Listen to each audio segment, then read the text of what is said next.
Welcome to Yahoo Finance. This is 2020, a time for change. I'm Jen Rogers with Sabeel Marcellus. Kristen Myers is off. We start with wildfires in the West today. Dozens dead, hundreds of homes destroyed, and millions of acres burned. California has never seen a fire season like this. An estimated 1 in every 33 acres has burned, and the season isn't over yet. Let's bring in our first guest, California Congressman Ted Lieu, who represents much of Western Los Angeles. Congressman, thank you for joining us. On this show, we constantly are exploring race, diversity, and inclusion. And when it comes to wildfires, especially in California, I think the stereotype is largely that it's white. It's sometimes an affluent issue. You think about Malibu, or if you look at the campfire with Paradise, that is a 92% white community. Those are the images that many people around the country see. But what is the reality, actually, in terms of wildfires and communities in California? Thank you, Jen, for your question. And let me first say my heart goes out to all the victims of the wildfires and to our brave first responders who are risking their lives every day to try to contain these fires. So just from the broader context, we know that scientists predicted this decades ago, that with climate change, we would have more extreme weather patterns, more extreme weather events, such as wildfires. And in fact, 8 of the largest California wildfires have occurred in the last 10 years. And they've had a disproportionate impact on minority communities. There was a very interesting study that came out from the University of Washington and the Nature Conservancy that showed that, in fact, African Americans, Native Americans, and Hispanic Americans are more vulnerable to wildfires, and that, like with many other environmental issues, we have environmental justice concerns as well as the impact on people who are poor. And so wildfires affect everyone, but in fact has a disproportionate impact on minorities.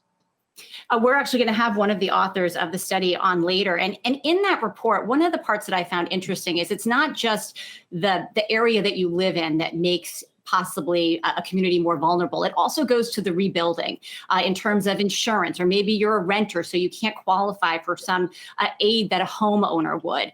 In terms of aid, you've had some choice words for President Trump as it was revealed that he possibly has tried to hold aid from California regarding wildfires. Are you worried that the president will try to limit aid to California this season?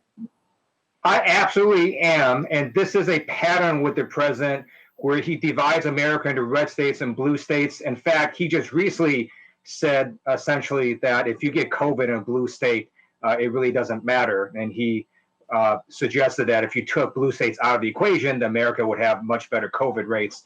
That's just appalling for a president to say. And then with respect to wildfires, he told the former chief of staff to the Department of Homeland Security that he wanted to cut off aid to California wildfire victims. So I wrote a letter along with other members to Inspector General to investigate if, in fact, that has happened. Well, Congressman, about a month ago, President Trump approved a major disaster declaration for California, allowing the state to access federal aid to deal with the wildfires. Has that been effective? That is, and I do commend FEMA for their hard work. There's actually sort of 2 things going on, and I experienced this when we had the Woolsey fire in my district that was particularly devastating. You had sort of the President of the United States saying things, and then you had everybody else. And so everyone in the federal bureaucracy took their job seriously and did try to help disaster victims. So we want to make sure that that continues. At the same time, we know that some people do, in fact, listen to the president when he says crazy things. We want to make sure that that didn't happen with respect to California fire victims. And Congressman, I'd also like to talk about the issue of racial justice. You've said that Congress has a key role here when it comes to reforming the criminal justice system, when it has to do with ending police brutality. What is Congress actually doing right now? You would know, walking the halls of Congress yourself. That's a great question. I'm on the House Judiciary Committee, and we passed the George Floyd Justice of Policing Act, and then the full House passed that significant reform measure. It has bipartisan support. It is before the U.S. Senate. And like so many bills that pass the House of Representatives with bipartisan support, for some reason, Senator Mitch McConnell does not bring those bills up. If he did, it would also pass. So we urge Senator McConnell to bring up the George Floyd Justice of Policing Act because that is significant and needed reform. Congressman, can I get you to comment on some news that we've had, just claims of unwanted and forced hysterectomies at ICE facilities? This goes to a lot of the immigration debate that we have been seeing here in this country. These reports, I mean, when you saw that, what did you think and what are you going to do about it? Those are horrific, shocking reports. So Congress has already issued letters from the Inspector General to investigate. We're also planning a congressional delegation to look at the facts on the ground. I know the Congressional Hispanic group is very interested in this issue, as are members of the Judiciary Committee, as are other members of Congress. And so we're all horrified by this. We're trying to get the facts, and we're going to make sure we bring them out to the American people. And Congressman, looking forward to the election, can you give us a sense of what the dynamics are in terms of, the Democratic Party and in terms of plans for, obviously, you guys are rooting for Joe Biden for his victory in that case? Well, if the election were tomorrow, I'm confident Joe Biden would win based on all the polling we've seen. But the election is not tomorrow. It's in 40-some days. So we need to make sure that we get the facts out to the American people, and I'm confident that the American people will make the right decision. And in terms of voting, it's very important that if you want to vote by mail, please request your absentee ballot early and send in your ballot early. And if you want to vote in person, have a plan. You may experience long lines, so bring a meal, bring a drink, bring whatever you need to stay in that line to cast your vote. Democracy depends on this. Congressman, you're in California. Here in New York, schools are trying to open. The mayor in New York City just pushed it back a little bit further, but it really shows. I mean, we've seen just within states, education is different from our state to your state.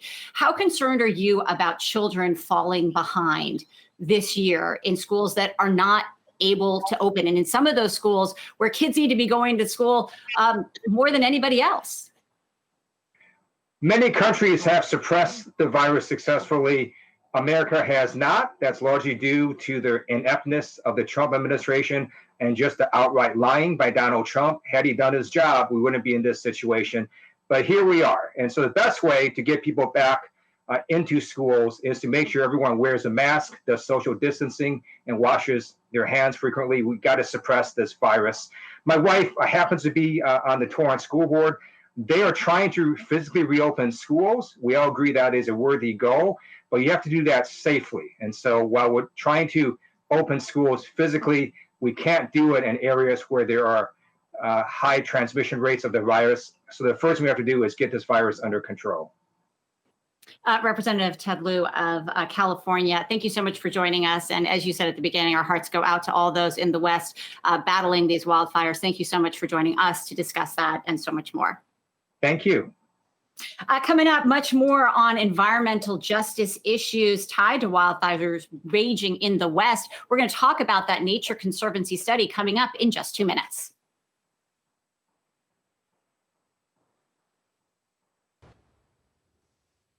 Welcome back to 2020, A Time for Change. I'm Sabeel Marcellus. The elections are less than 2 months away, and top governors, senators, and congressmen are focused on getting their party's presidential candidate elected on November 3rd. But Mother Nature has other plans and is forcing many of them to turn their attention towards the wildfires ravaging the West. Typical partisan bickering isn't going to solve this national issue. Case in point, our next guest, actually, the air quality in Portland, Oregon is so bad that he says you can't breathe, and his kids haven't set foot outside in a week. Joining us now is Ryan Haugo, who's the Director of Conservation Science for the Nature Conservancy in Oregon. And Ryan, I just want to start off with conditions on the ground. I know that you live in Portland, Oregon. Yeah. How is the air quality outside your home, and how bad are the wildfires in the state? Well, thanks, Abel. Thanks for the opportunity to be here. And as you say, we have had, it's been a really tough several weeks here in Oregon. Currently, the air outside my house is rated as unhealthy. As you said, we've been between unhealthy and hazardous for all of the last week and a half. My kids haven't been outside for a week. But I want to acknowledge what I'm experiencing here in Portland. Across Oregon, California, Washington, we've just had extraordinary wildfire activity driven by drought, heat, high winds, and again, just my heart goes out to the many people who lives have been lost, people are missing, tens of thousands of people have evacuated their homes. And so while the air that we're trying to breathe is pretty tough, I just want to acknowledge many people are really struggling right now. Yes, absolutely. And you've actually done a study where you've looked at how different communities have different vulnerabilities to wildfires. And I wanted to focus on communities of color, particularly when it comes to Blacks and Native Americans. Now, what have you found in terms of how vulnerable they are, more vulnerable in terms of their counterparts? And are you just talking about property, or are you also talking about loss of lives? Yeah, so in the study that you're referring to, we approached this from the idea that disasters are not natural, and that while the physical hazards we face, like fires, floods, and storms, have a natural origin, disasters themselves are human-caused, and that vulnerability to disasters is caused by social, political, and economic processes as much as natural and physical hazards themselves. So in the study that we're referring to that we published in 2018 in partnership with the University of Washington, we used an index of what we called adaptive capacity. And that was using factors related to demographics, housing, transportation, language education, socioeconomic status to reflect the ability for communities to absorb and adjust to disturbances like fire while minimizing the damage to life, property, services, the ability to recover after a fire has come through.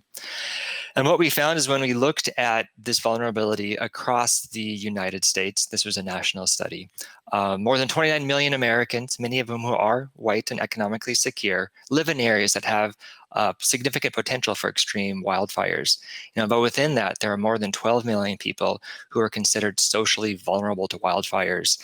And an extreme fire event could be devastating. And so when we, again, look at those communities that are exposed to wildfire, communities that are mostly Black, Latinx, or Native American, they experience 50% greater vulnerability to wildfire than other communities, meaning that they will have much more difficulty both responding to and recovering from a disturbance like fire. I want to dive into the recovering from part of this. And we have talked to a number of times about different environmental racism issues, mostly maybe having to do with pollution, either air or water. Wildfires is different in a way, and especially when you factor in climate change and the fact that we think this is going to be increasing. Is there anything we can do to help these communities, at least on that rebuilding side? Because maybe we can't figure out how to solve all the problems with Mother Nature, but what can we do? So many of my colleagues, we work with a network called the Fire Adapted Communities Learning Network, and we talk about what does it mean for a community to be adapted to fire. And that relates to both how do communities respond to prepare for a fire beforehand, how do they respond in the moment, and then how do we set up for recovery after a disturbance like fire. And one of the things that, again, we found in this study was that, communities which have lower adaptive capacity because of the resources that have been provided, the factors that they face related, again, to demographics, housing, transportation, language education, socioeconomic status, they're particularly vulnerable, and that they need to be central to our society's planning and response to the fire disasters. I think too often we look at only from the fire side of the equation. We need to be looking at the community side of the equation just as much. And you talk about the community side of the equation. Also, when it comes to what is causing these wildfires. So we've heard politicians, whether President Trump or Governor Gavin Newsom, talk about mismanagement of the forest as possibly being a reason. We've also obviously talked about climate change. From your standpoint, what do you think can best help prevent these wildfires? Yeah, and that's an excellent question. And I would say that we need to be addressing wildfires and a response to wildfires at all levels, at national, state, and local levels. This includes needing to take action to limit climate change, which is driving longer, drier fire seasons, and we're seeing the devastating consequences of that this year. It does include addressing forest management and recognizing that for many of our Western forest ecosystems that I've spent many years studying, fire is inevitable and is a natural part of these forests, and that we need to find ways to safely put fire back into our forests. And again, building on the study, it also means that we need to address how we prepare and invest in our communities so that a natural process like fire does not become a disaster for those who live in our communities. Yes, definitely. We'll continue to monitor the wildfires, that's for sure. Ryan Haugo, Director of Conservation Science for the Nature Conservancy in Oregon, thanks so much. Thank you very much. Coming up next, Mike Muse, the host of the Mike Muse Show on SiriusXM, joins us to talk about the importance of activism and voting with purpose. That's next. Welcome back to 2020, a time for change. So it's an election year. You knew that. You often hear about single issue voters, let's say on abortion or taxes. But what about being a single issue voter on police brutality? How would you even go about voting that line? Our next guest has some ideas. Mike Muse is a music executive. He's an entrepreneur. He's the host of SiriusXM's award-winning show, The Mike Muse Show, and he joins us now. So, Mike, we were really intrigued by this idea because, of course, police brutality has been an issue that we've been talking about on the show. So many people right now, it is at the forefront of their thinking, something they want to change. How would you go about, what's your idea here to be a single issue voter on police brutality? How would you do it? You set me up perfectly, Jen. I felt like you can just run with it on your own right now. Hello, everyone. So I created Vote Quadrant. And for me, Vote Quadrant is a strategic voting system and a civic education. And Jen, it was really created after the Ahmaud Arbery, after we learned of his murder, rather.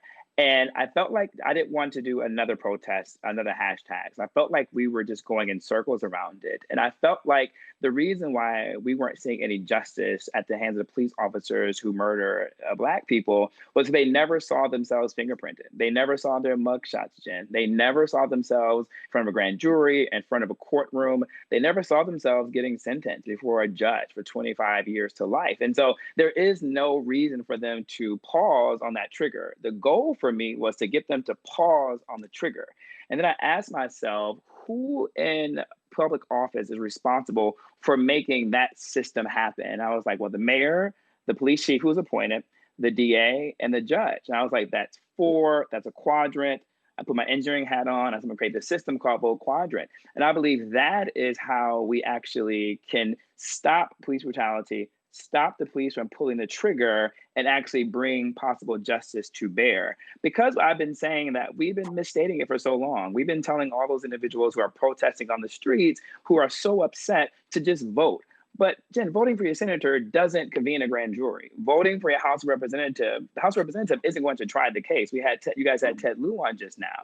Voting for your governor isn't going to oversee the trial. The judge will. And so those are the answers that we're looking for. And that's why people are so frustrated, because they've been voting, but nothing has happened. But that's because there hasn't been this strategic system. And then to go further, I call it the civic education aspect of it, because you actually, one, learn what each quadrant does. But two, what's interesting is I teach you how to ask the questions to the DA, to the judge, and to the mayor, because you have to ask a different set of questions when you're so singular focused. And so, for example, I say if you're looking at the mayor, a mayoral candidate, you need to look at him or her as if they actually are running for a police chief. And the questions you need to ask are, talk to us about cultural competency. Is that important for an interview? Is that important for the test? How would you change the test? Does a police officer need to be of the community, from the community? Do they need to have touch points with the community? So those are the types of things that you need to ask a mayor specifically, because they are the ones who are going to appoint the police chief. And so that's strategic voting. And then that is the educational piece. And, we've been talking about the presidential elections. So how does voting strategically when it comes to the single issue of ending police brutality apply to the candidates? I mean, what have you heard from either Trump or Biden that kind of resonates with you? Oh, that's a really great question. I don't know if you're ready for the answer. It doesn't. I definitely am. Yeah, it doesn't. I mean, it does from a grander perspective, right? So, like from the presidential perspective, the president can work with the Department of Justice, to figure out, special counsels, commissions, task force, set forth guidelines and provisions. But it's up to those cities if they choose to enact it. And so, where President Trump is coming from now is a very pro police and pro authority, right, and pro law enforcement. And where Biden Harris is coming from is they recognize that you can be pro police while at the same time seeing justice being done for Black individuals and to ensure certain policies are in place to where justice can be served. But that's very 30,000 feet. And I think that's why people are really frustrated. That's why I created Vote Quadrant. Vote Quadrant is that immediate system, right? Vote Quadrant immediately goes into the city right where you're voting at. We don't have to wait for a presidential election. We don't have to wait for a presidential commission. We don't have to wait for the United States Department of Justice. I'm from Lansing, Michigan. So if I'm voting Quadrant Lansing, Michigan, I can see the results of my vote in November. Once they are inaugurated in January, I can then begin to see that change. Once that DA is installed, the DA doesn't need to bring certain cases. The DA is actually the gatekeeper. The DA is the one who can bring forward the charges for a police officer. More likely than not, we don't see the DAs doing that. But if you vote Quadrant and you ask the DA candidate the right questions, we can get the right district attorney who will be willing to bring that law officer into court. And that's really, Sabeel, what I'm talking about, like narrowing this gap of separating federal, state, and local. Federal is going to take a while. It's very optional for the cities to opt in some of the mandates that the federal will be doing. But we have the power in our vote locally to make this change happen immediately, not 5 years from now, not 10 years from now, because Sybil, we cannot wait on another research study. We cannot wait on another commission. We already know what's happening. All politics is local, but I want to touch on the federal election in a local way, because here in New York City, the police union has endorsed President Trump. I mean, do you think that a police union should be able to do that they should get involved at all? As you're talking about, there's this federal level, and then there's the local policing here. These they're now coming under fire as not, really being even from New York City. Many of these people are driving in every day to police New Yorkers. Is that a mistake for the New York Police Union? I think that it is. And I think that to even go further, Jen, as you know, it just isn't the New York NYPD who's endorsed him. He has endorsements of almost 7 police unions. And in particular, he has the largest endorsements of the International Police Association. I might have messed that up, but they're the largest police union in the United States of America. They have over 335,000 police officers in their union. When the police officers choose to do that, they are already siding with this narrative that what President Trump has been pushing, which is law and order, which is respecting the police, which is allowing federal agents and federal operatives to go into our cities, right? He has yet to really talk about how the improvements can be happening in terms of how to bring justice to officers who murder Black people. I mean, we just saw him on ABC Town Hall with George Stephanopoulos, and George asked him the question, Blacks are 3 times more than likely to be killed and murdered at the hands of police than white people. We saw that he could not answer that. What he said was that the police need more authority. The police need to have their mojo back, right? And so this is the type of rhetoric that the president of the United States is pushing out. But then with the backing of these police unions, we already know what we're going to be up against if he gets reelected. The narrative is always going to be pro-police. And he has yet just to show empathy to the Black community. He's yet to show empathy that he understands the statistics. Thank you for sharing your empathy with us. You can catch Mike Muse on his show, The Mike Muse Show. This has been 2020, A Time for Change. I'm Jen Rogers with Sabeel Marcellus.